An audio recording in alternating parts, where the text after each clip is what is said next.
He is the founder and CEO of Thinking Machines Data Science, a consultancy that helps clients use data to make better decisions. Ladies and gentlemen, without further ado, let's welcome Ms. Saprisi.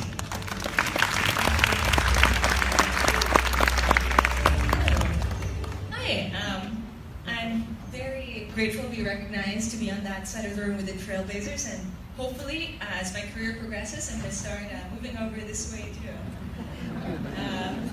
So today, I'm here to talk to you about the future. We've had a few very wonderful heart-centric people speak. I love working with hearts. I'm kind of more of a head myself, so this is going to be about technology innovation, technology and entrepreneurship, what I've seen from my work both here and in Silicon Valley, and where I think we can go as a country. All right, so why do I think tech is going to be a major part of our future? Firstly, it's already eaten half the world.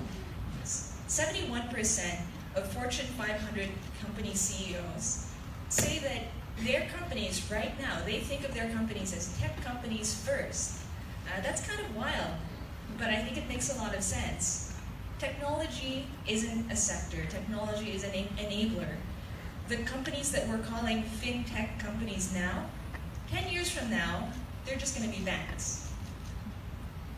The most valuable companies on the American Stock Exchange right now, they're all tech companies. Apple crossed $1 trillion. That could probably buy half the Philippines, no problem. So given that we know this is coming, that we have a bit of a preview of the future, and we know the Philippines is kind of catching up to this, and going to be very strongly impacted by this. What's going on right now? What are we doing? What are the younger tech startup entrepreneurs doing here in the Philippines compared to what our same cohort is doing in San Francisco, California? So I've started a company here, and I've started a company and joined companies early there.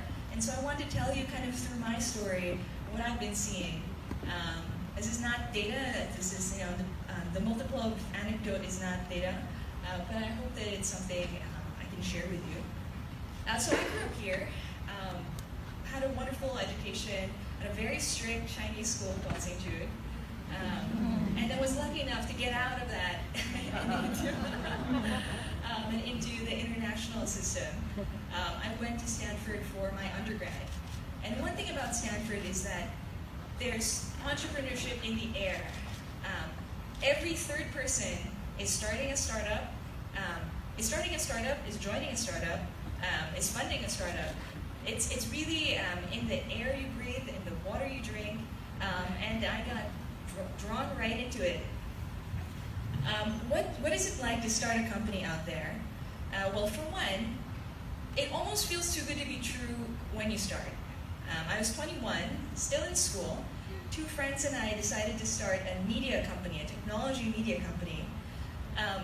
And within 4 weeks, some guy gave us this ridiculous amount of money. He gave us $200,000 on the basis of 5 slides on our PowerPoint and conviction from 3 completely inexperienced people who'd never had jobs before that we could make something work.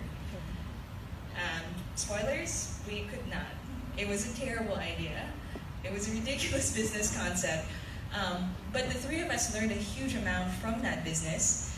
The cost of failure was very low. The investor, after we explained to him everything that had gone on and why the business didn't make sense, he said, okay, that was a good try. If you ever want to raise money again, come talk to me. Yeah, right? Isn't that wild? So after that, I joined a company as an early employee, another company. This company was called Wildfire, and I was the 12th employee number 12, the greenest, most junior person on that team. When I interviewed at that company, it was in a bad part of town, above this bodega. I could smell kind of like illicit substances in the area. Let's put it that way. But I interviewed with the CEO and the vice president of sales, and I thought, all right, I think this company might be something. I think I could be helpful. Seems young, but the whole entrepreneurship culture in Silicon Valley is very much one that accepts that when you start out, you start with card tables. You work wherever you can, but any of these companies can grow to be billion-dollar companies. This was one of the best learning experiences of my life. I stayed with that company from 12 people to 400 people at an acquisition by Google for $350 million. Amazing growth. And that whole ride, end to end, took 3 years. Imagine, 3 years to go from being a 10-person company on the second floor of a sketchy bodega to a $350 million acquisition, one of Google's biggest acquisitions to date at the time. That's kind of how the American startup story goes. Kind of advice for the kids up there. So as the most junior person in the company, I learned a lot just by being in the room. And I was determined to be in the room no matter what it took. If I had to get coffee, if I had to make slides, if I had to buy furniture from IKEA and assemble it myself, forget the computational statistics knowledge that I have in coding. The most important thing was to be in the room when these senior managers were making decisions about, are we going to raise another round? Are we going to go through an acquisition? To be able to hear and ask and understand the kind of thinking that goes on. And people were very open with their knowledge. They're not just open with their money in Silicon Valley, they're very much open with advice, with knowledge. They don't treat junior people like they're below them. They treat junior people like colleagues in training. And I think that's a wonderful mindset to take. So after that acquisition, I worked at Google for a year. And I felt a little bit like Wagyu beef. They treated us really well. Wagyu beef, they take the cows, they feed them beer, grains, give them massages, and that's kind of what they do with Google employees too. And I guess I just like suffering too much because I quit after a year to come back to the Philippines. My thinking at that time was that the Philippines can have a great technology sector, and I wanted to be one of the trailblazers, building it from scratch. It's very, very exciting to develop best practices on your own. It's very exciting to walk into the future with all these unknowns and risks, making the best decisions that you can, and knowing that everything you do is probably the first time that somebody's done it. So I started a company called Thinking Machines. What we do is we help people make better decisions using data. I firmly believe that if you have the right information, in an uncertain environment, you will be able to make high-quality decisions. And the tools that we use are artificial intelligence, machine learning, and big data tools. Now I get asked a lot, what is AI? I think that's a topic for maybe a whole nother discussion. But in short, machines are very good these days at taking huge quantities of information and making predictions about them. Making predictions about you and what things you might want to buy next or do next. Being able to look at satellite imagery across remote areas of the Philippines and predicting where economic development is going to happen next. That's the kind of work that my team does. And we've done really well over the last 3 years. It's grown into this company, it's grown into a leader in the field. We've been recognized by the UNICEF Innovation Fund, by Forbes, by the Waze Research Fellowship, for being good at what we do. But I think the most rewarding recognition is actually the fact that I have 30 very smart technologists working for me who would otherwise be stuck in jobs that have nothing to do with computer science, moved abroad to take their brains and energy and talent and be working for these big tech companies. These 30 people are people who I'm able to train in this Silicon Valley way, who I fully expect to be future entrepreneurs and leaders themselves. So that's my real reward for all of this. I get asked a lot, how can we make the Philippines more innovative? Friends here and in San Francisco ask that question. And for me, it's a little bit of math. So I'm just going to introduce one simple equation for you before lunch. When you make decisions, you have to calculate the expected value of that decision. This is the way I think. It's very quantitative. The expected value of decision is the amount of the reward multiplied by the probability of success and minus the cost of failure. you take all of that, that's the expected value of one roll of the dice, one startup that you found, one startup that you fund, and you multiply that by the number of attempts you're able to make. And you take those four things together, multiply it, and that gives you a good number for understanding what economically could drive people to get into innovation technologies, to make good decisions. In tech, the probability of success is extremely low. 1% is high. 99.5% of tech companies die. I started a company that died, and it's really part of the game.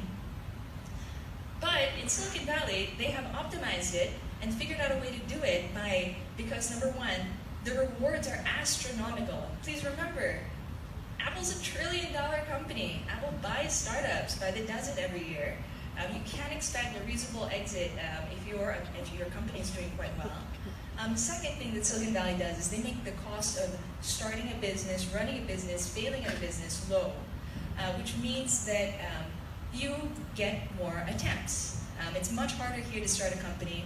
There are more costs associated with keeping it going. It's not just financial costs, but kind of the emotional cost too of failure here is higher. And that all means that we have fewer tries. The thing with innovation is, and the thing with sales, I kind of learned this when I was doing a lot of sales right out of school, is that your percentage success matters less than the number of successes in the end. So to try twice and fail once means that you've succeeded once.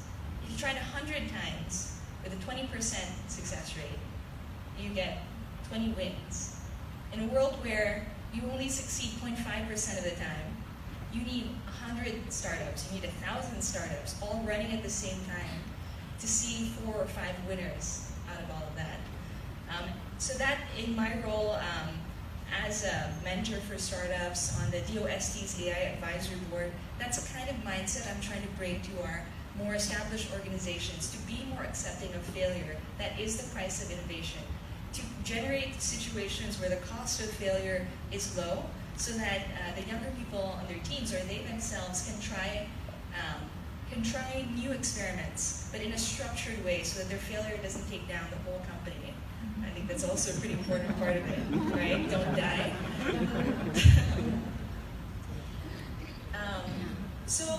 Kind of last, so that everybody can get to lunch. The last thought that I want to leave everybody with is why technology makes sense for the Philippines. First, I think it's viable. There are low capital costs involved. What do you need? You need a laptop, you need connection to the internet, you need $20 for a server, and you're pretty much good to go. You can open a Shopify page, you can start engaging in e-commerce, you can start a small web development shop.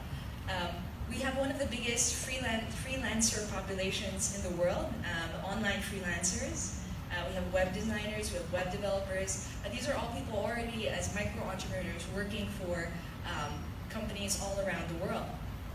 So that to me indicates that we have enough of a talent base and enough of an existing infrastructure to start in tech and to succeed in tech.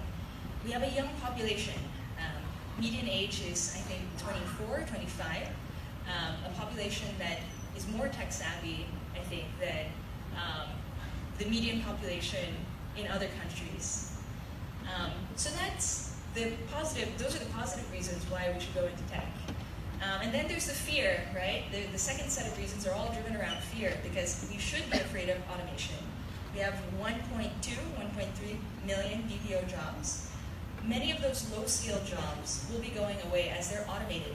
You don't even need artificial intelligence to get rid of these jobs. You really just need like better computer automated processes, and they'll be gone. I'm not sure that the medium and high skill jobs will stay, because some of them are under threat by AI. Google came out with this amazing demo the other day of an AI voice that they trained to sound very, very much like a human. If you have time to look up the Google Duplex demo, I really would suggest it, because hearing is believing in this case. So that's, I hope that the Philippine story is one where we become the tech leader in Southeast Asia, in Asia, in the world, and not one where we fail to take advantage of it and get left behind. Thank you.